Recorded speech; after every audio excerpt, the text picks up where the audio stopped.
Shalom, Kal Halal Yahweh, Bashim Yahushua, Bashim HaKadosh, double honors to the elder apostles and elder bishops of GMS, including the elders that came before them that taught us the truth. The Shalom and salutations to all the brothers out pushing the word in truth and in sincerity, the hopeful elect tabernacle of David. I'm the brother Yahshua, back with the WW3 Daily Update. Shalom and salutations to you as well.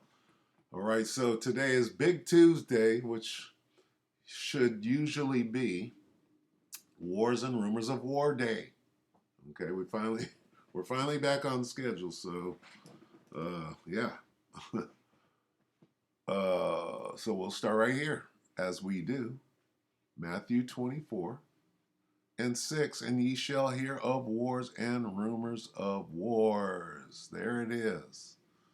What everybody's so familiar, right, with in this Bible. And ye shall hear of wars and rumors of wars. See that ye be not troubled, for all these things must come to pass, but the end is not yet. The end of what?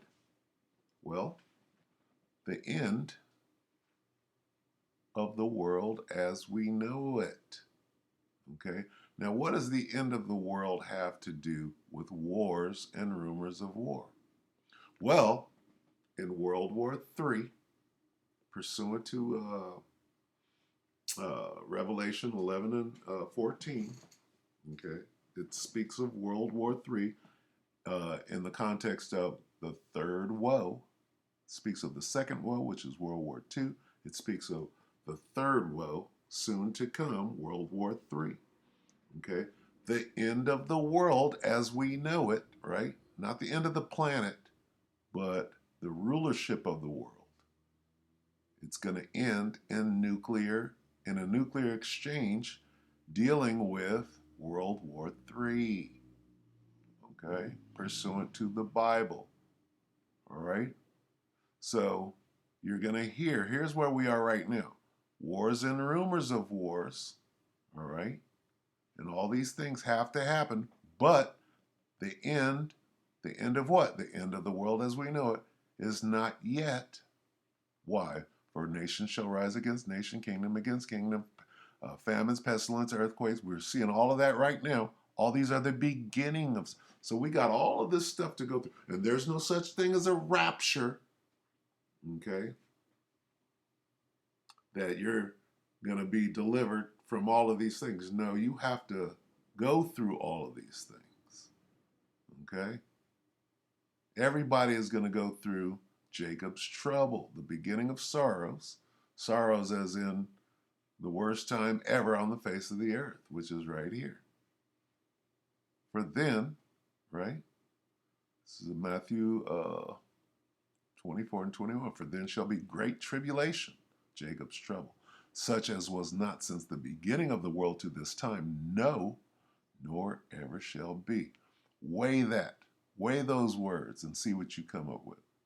For then shall be great tribulation, such as was not since the beginning of the world to this time, meaning since the world was created to this moment, the time of trouble that we're about to undergo has never been seen.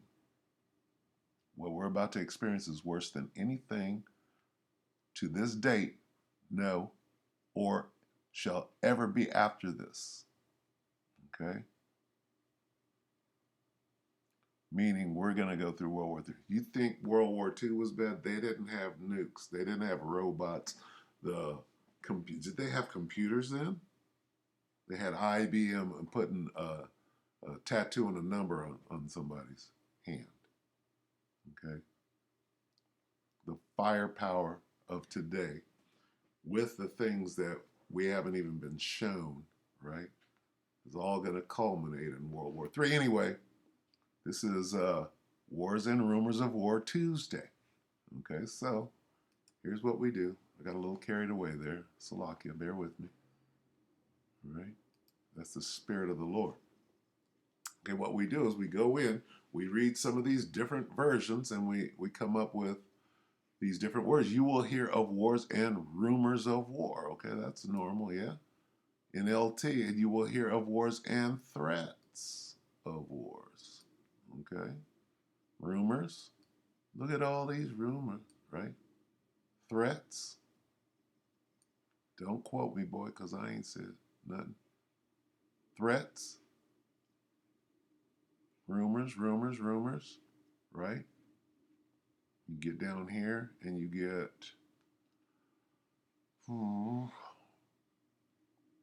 reports. So we got rumors, threats, reports, and news of battles far away. So news, reports, threats, and rumors. What we're going to do is we're going to listen to old Scott Ritter explain what happened with that drone that was sent out into the Black Sea, what actually happened from his perspective. Rumor or report or news, and what threats lie therein. Okay, why not? All right, so let me go back. It's 12 minutes ago. This is current news. Scott Ritter again, channel. America bathes in your blood. So take it away, Scott. Well, this is the MQ-9 Reaper drone. It's an improvement over, I think, its more famous predecessor, the Predator drone, which was, of course, the first armed drone. The MQ-9 Reaper has greater range, greater capabilities, greater payload, sort of like a bigger brother of the Predator. It was used extensively in the war on terror in Afghanistan, Iraq, and Syria, Yemen. And it has a reputation of both being able to loiter over an area for a long time, identify targets, and then kill targets. So it has this oversized reputation. The problem is it wasn't designed for modern warfare. So it has zero survivability in modern warfare. What it was doing in Crimea is simple. It was provoking Russia deliberately on an intelligence gathering mission that Russia had every right to believe was being used to support Ukrainian military operations targeting Russians, which means that it wasn't this wasn't innocent passage. This was actually a flight undertaken by an aircraft that was an active participant in the conflict. Russia had declared the airspace off of Crimea to be an exclusionary zone, as it has every right to do in times of national security and sensitivity. But the United States doesn't recognize Russia's sovereignty over Crimea. They claim that Crimea is Ukrainian, and therefore Russia has no right to exercise any exclusion zone. And so what the drone was doing was deliberately provoking the Russians by flying a flight path into the exclusion zone in the hopes of getting the Russians to turn on their signals, their communications, their radars, which would then be collected by an intelligence collection pod under the left wing of the aircraft. That's pretty interesting information. Yeah, I'm gonna let him talk.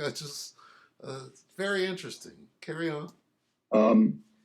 So not only was this a provocative act, it was literally an act of war, because the intelligence being collected would be shared with Ukraine to use it to target Russian troops and Russian equipment. And so Russia gave the drone every opportunity to leave the area. 19 passes of Su-27 fighters. 19 times they flew by in a clear signal to leave the area. And when the United States persisted, then they used other tactics, in this case, the spraying of fuel, dumping of fuel onto the platform to bring the drone down. And that's where it is. The drone right now is in the Black Sea, on the bottom of the Black Sea. Russia is trying to recover debris that might provide some intelligence, information of intelligence value. And the United States is claiming that it will continue to carry out its rights to fly. And indeed, they have flown another MQ-9 Reaper drone in that vicinity. And we'll see where it goes from there. And because so much has happened in the last year, people forgot that in the summer of 2021, the British Navy sailed a destroyer along the coast of Crimea again, into waters that Russia deemed to be exclusionary in nature because of military exercises. And the Russians at that time fired warning shots at the destroyer. But the British claimed that they had every right to be there because, again, Russia doesn't control Crimea and it has no right to make an exclusionary zone. The Russians made it clear afterwards that any ship that did that again would be sunk, no questions asked. And no ship has gone in there again, despite the British and the United States claiming they have every right to do this under innocent passage. There's nothing innocent about British and American warships sailing close to Crimea. It's a deliberate provocation, and it's done for intelligence purposes. The same thing now has happened with the drones. The Russians have drawn a red line, and they've said that this will not be allowed to occur ever again. And we'll find out if the United States believes them or not. Will the United States go the path of Lindsey Graham, seeking to bring up American fighters to escort the drone? Marco Rubio, who said that we should shoot down Russian fighters that enter international airspace near an American drone. Either one of those actions could provoke an escalation of the crisis, nuclear war. Or will we do what we always have done? Lindsey Graham brought up the memory of Ronald Reagan, the great American conservative president. I would remind Lindsey that Ronald Reagan signed the Intermediate Nuclear Forces Treaty and began the process that had the Soviet Union reclassified from the evil empire to a friend. And during Ronald Reagan's time, there were numerous confrontations between American and Russian or Soviet military along the periphery of the Soviet Union, to include ships ramming American ships to keep them away from the Crimean coast, American aircraft being fired upon by the Soviets. So what would Ronald Reagan do? Ronald Reagan would have been a mature individual and not sought to needlessly escalate a conflict that was provoked by American provocation, not Russian provocation. So Lindsey Graham needs to be corrected. He's wrong on the history. He's wrong on his assessment, and he's wrong on his prescription on how to fix this. We get insights when we listen to people talk about U.S.-Russian relations in the age of Vladimir Putin. The first thing is that the West has a very shallow interpretation of the Russian president. And by shallow, I mean inaccurate. They call him a dictator. They claim that he alone makes every decision. I mean, everything is Putin's fault. And that's just, it's embarrassingly amateurish, but that it's real. It exists. And we also have a similar attitude towards Russia. We don't respect Russia. And the biggest example of the lack of respect is how we thought economic sanctions would cause Russia to collapse. We didn't respect the resilience of the Russian economy, the depth of the Russian economy, the flexibility of the Russian economy, and the fact that the Russian economy not only did not collapse, but recovered quickly from the extraordinary, unprecedented level of sanctioning that was put on it. So we're ignorant about Russia. And so when you combine those two, the animosity with the ignorance, you can allow yourself to come up with very simplistic policies that are designed to contain and destabilize Russia. And that's what this is. When we take a look at what the United States is doing in the former Soviet republics on the periphery of Russia, the idea is to create a crescent of chaos, a crescent of crisis that would weaken Russia and ultimately cause Russia to collapse from within, because strains economically and politically that we would be putting on Russia. This policy is doomed to fail for many reasons, but it is the policy of the United States. Let's take Georgia, for instance. What is taking place in Georgia? Back in 2012, I believe, Bidzina Ivanishvili, a businessman, a billionaire who made his money in Russia, became president. He replaced Saakashvili, who was a sort of a well-known Georgian nationalist who had helped take Georgia into the camp of the West after the Rose Revolution, which again was a U.S. funded, U.S. supported effort to seize control of a nation in the Russian near abroad. And ever since then, his Georgia Dream Party, Vizina's political party, has been in power in the parliament. And this is not the direction the United States wants Georgia to go. So what has the United States been doing? And this is the reason why I'm talking about Georgia. It's the same thing we do in all the other republics. Regime change.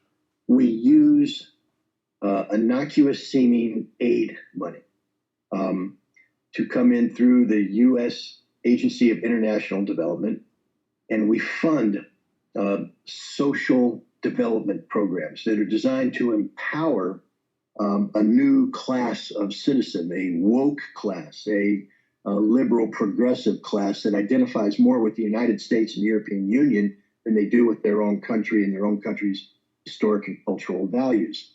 And they build up at the grassroots level these social movements.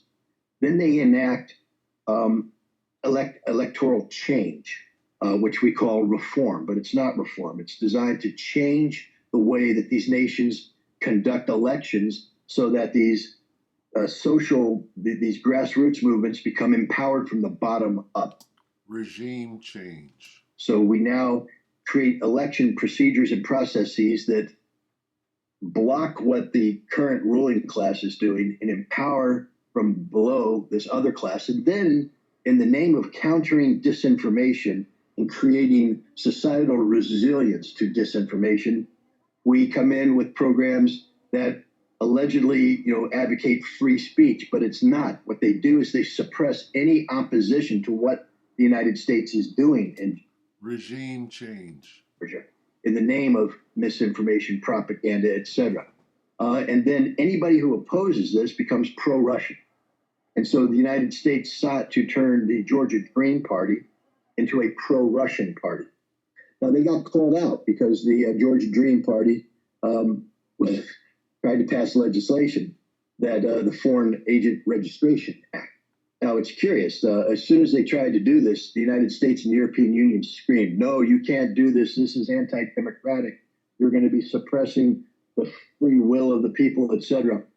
But the United States has a Foreign Agents Registration Act that the Georgian one was modeled on. And the European Union's in the process of enacting its own Foreign Registration Act. Why?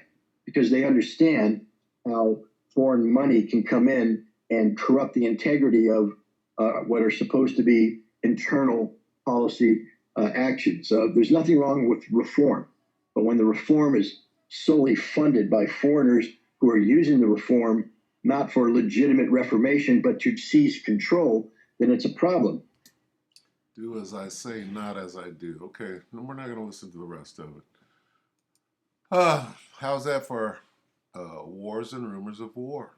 Okay, and that's from Scott Ritter's perspective, right? He lives in Ukraine, I believe, or if not Russia. And he was, for years, he's an American soldier, really. Okay, let's read some of this. Scott Ritter is the coolest guy in the USA.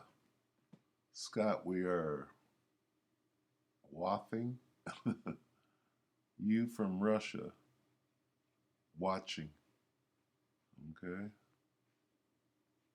Let's see.